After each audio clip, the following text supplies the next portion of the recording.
Olá, eu sou Felipe Albert, gestor de crédito aqui no Fator, e vou falar um pouquinho hoje sobre o desempenho do nosso fundo de debêntures incentivadas no mês de julho. Como vocês podem ter visto, tivemos mais um mês de bastante turbulência nos mercados internacionais e também nos domésticos.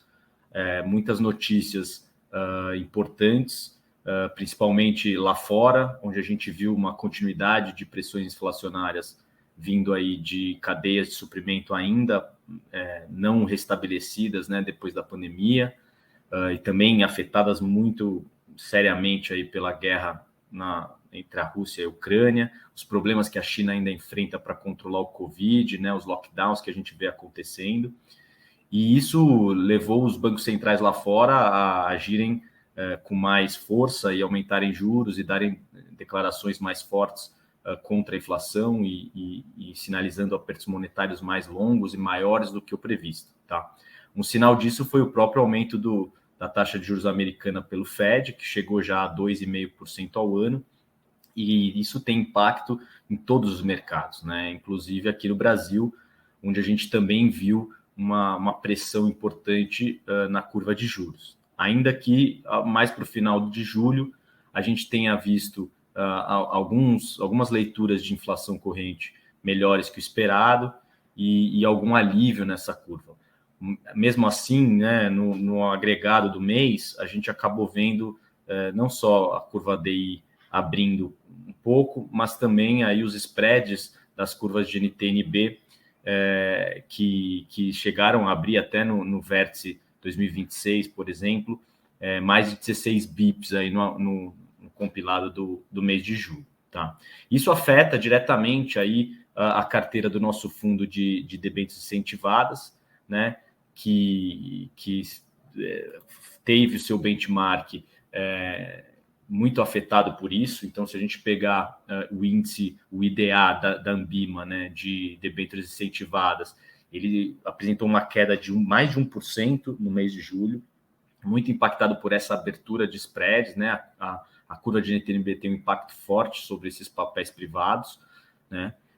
E isso foi um desafio para todo mundo nesse mercado, né? No entanto, a gente tem um fundo que ele possui uma posição de defesa, uma posição de hedge, que consegue contornar esses cenários, né? Então, já há alguns meses a gente reforçou essa posição de hedge, aumentou também um pouco a posição de caixa desse fundo. Então, hoje a gente está com mais ou menos 90% de debêntures dentro da carteira. Isso é abaixo da média histórica. Então, a gente tem aí uma posição de caixa defensiva para complementar o hedge que a gente carrega na carteira. E a gente acabou tendo uma performance até que razoável, batendo levemente aí o CDI e ficando ao par aí, até melhor que alguns outros fundos do mercado, tá?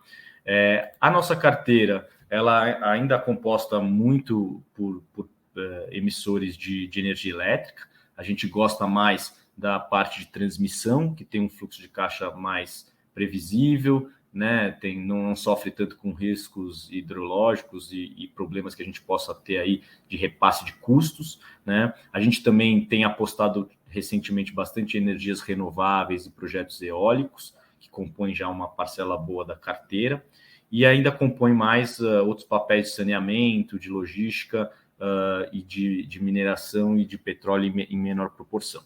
Tá? Como eu falei, a gente teve um desempenho no mês de julho um pouquinho acima do CDI, praticamente CDI, perto dos benchmarks de mercado, foi uma performance positiva, como eu falei, os principais indicadores em queda, né, em queda forte. No agregado do ano, a gente tem uma performance próximo de 120 do CDI, e em 24 meses é uma performance bastante interessante, perto já dos 150% do CDI. Tá?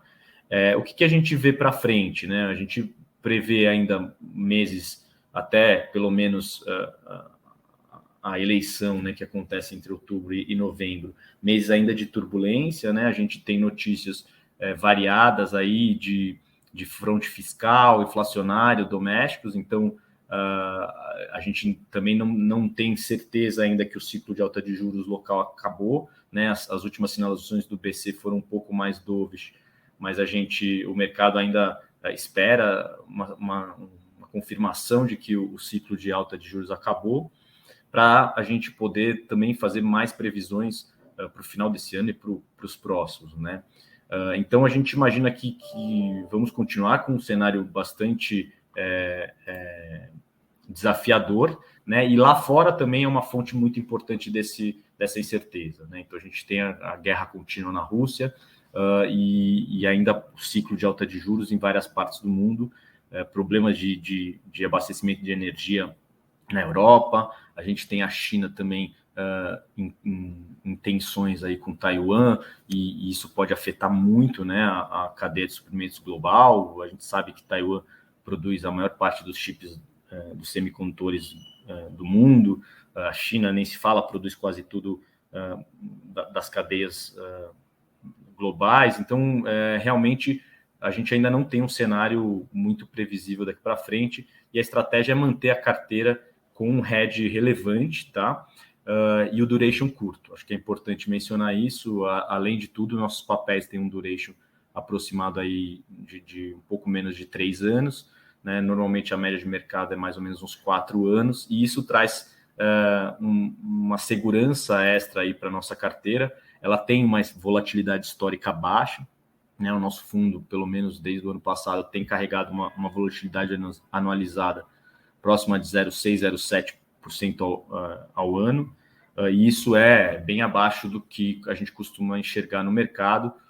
Então, a gente traz um retorno consistente com uma volatilidade mais baixa do que a gente vê por aí, né? E acho que isso não deve mudar, né? A gente passou esse primeiro semestre tentando ver algumas oportunidades de alongar a carteira, de pegar papéis com mais taxa de carrego, mas essa janela aí não se abriu. Tá? Então, julho foi um mês bom para mostrar como uma posição mais defensiva tem seu valor. E agora para frente a gente ia observando cenários macro para tentar ser um pouquinho mais arrojado para frente, tá? Analisando novas emissões e papéis aí que a gente entende que tem uma taxa mais gorda para carregar.